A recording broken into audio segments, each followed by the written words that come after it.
चलो आज मदरसों की बात करते हैं। पाकिस्तान के मदरसों में बलात्कार इतना कॉमन है कि वहाँ के मदरसों के सिस्टम में ये भरा पड़ा है। वो इतना कॉमन हो चुका है कि अब वहाँ पे किसी को कुछ फ़र्क भी नहीं पड़ता।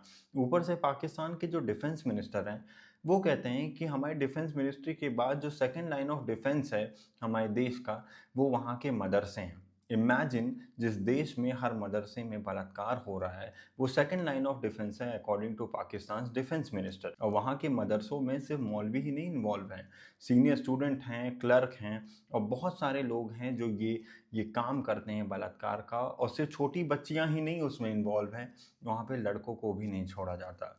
2017 का केस है जहाँ पे एक 9 साल के लड़के का बलात्कार हुआ था पाकिस्तान में एक मौलवी द्वारा। और वो इतना बुरा हुआ था, it was so brutal that he was bleeding. फिर उसके बाद जो डेथ पेनल्टी की बारी आई तो मौलवी साहब एस्केप कर गए, क्योंकि सिस्टम ही ऐसा है, बहुत कंट्रोल्ड है। बाकी वहाँ पे बच्चाबाजी भी होती है जहाँ पे बहुत सारे बूढ़े लोग हैं जो लड़कों को देखते हैं फिर उनके साथ शारीरिक संबंध बनाते हैं। और ये सिर्फ पाकिस्तान का नहीं है, इंडिया बांग्लादेश में भी यही हाल है। बांग्लादेश में 19 साल की नुसरत को एक मौलवी ने मोलेस्ट किया। उसके बाद वो कंप्लेंट लिखाने जाती हैं, फिर कंप्लेंट को विड्रॉ करने के लिए फोर्स किया जाता है और जब ये मना कर देती है नुसरत, तो उनकी बॉडी 80% जला दी जाती है। भारत का मदरसा सिस्टम इतना मजबूत है कि अंदर क्या हो रहा है ये किसी को नहीं पता। हो सकता है वहाँ पे टाइम बॉम्ब बनाना सिखा रहे हो या पता नहीं क्या, किस चीज़ की ट्रेनिंग हो रही है इसका आपको कोई अंदाज़ा नहीं पड़ेगा, क्योंकि it's very end to end encrypted.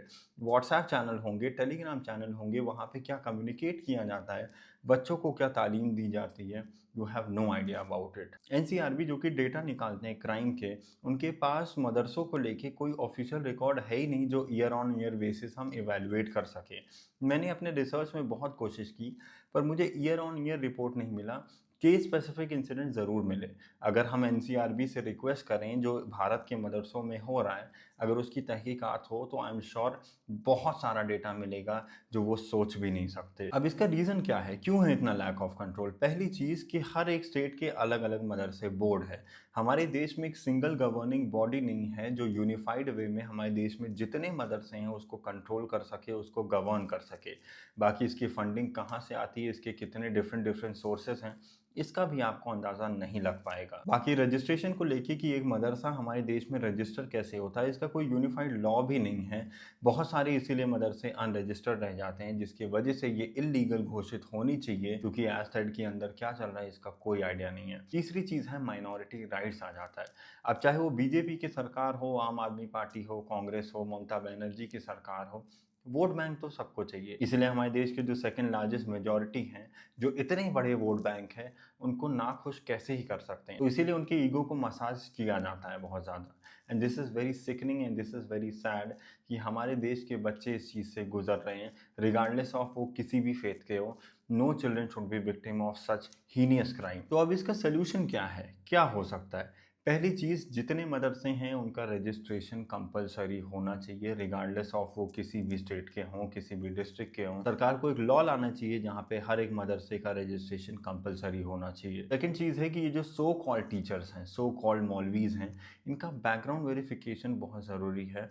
अगर ये एक बार क्राइम करते हैं या हैबिचुअल ऑफेंडर हैं, इनको उस पोजीशन से निकाल देना चाहिए। वो उस लायक नहीं है कि ये बच्चों को सिखा सकें कुछ। एंड तीसरी चीज़ है कि आई एम अज्यूमिंग कि यहाँ पे पढ़ाई ही हो रही होगी, और अगर पढ़ाई हो रही है तो हर एक मदरसे में सीसीटीवी कंपलसरी इंस्टॉल होना चाहिए। रजिस्टर के बाद जो एक प्रोसीजर है, वहाँ पे CCTV has to be there. और आखिरी में, क्राइम तो क्राइम की तरह होता है, कोई भी सरकार हो, वोट बैंक अपना साइड में रखो, ईगो मसाज अपना जो कर रहे हो आप सेकंड लार्जेस्ट मेजॉरिटी को, उसको भी साइड में रखो। एनसीआरबी को एक स्पेशल इन्वेस्टिगेटिव टीम बिठानी चाहिए जो सिर्फ मदरसों को वेरीफाई करे, वहाँ पे देखे कि वहाँ पे क्या चल रहा है, और उसके बाद जो भी एक एप्रोप्रिएट एक्शन है वो लेना ज़रूरी है। बाकी मोलेस्टेशन और सेक्सुअल एक्सप्लॉयटेशन के लिए शरिया कानून में जो भी सज़ा है उसके तहत इन लोगों को सज़ा मिलनी चाहिए। ये जो अपने आप को बता रहे हैं कि ये बच्चों को सिखाते हैं, उनका फ्यूचर, उनका भविष्य बना रहे हैं, इनको शरिया कानून के तहत सज़ा होनी चाहिए। बाकी आप बताओ, आप इस इशू के बारे में क्या सोचते हो?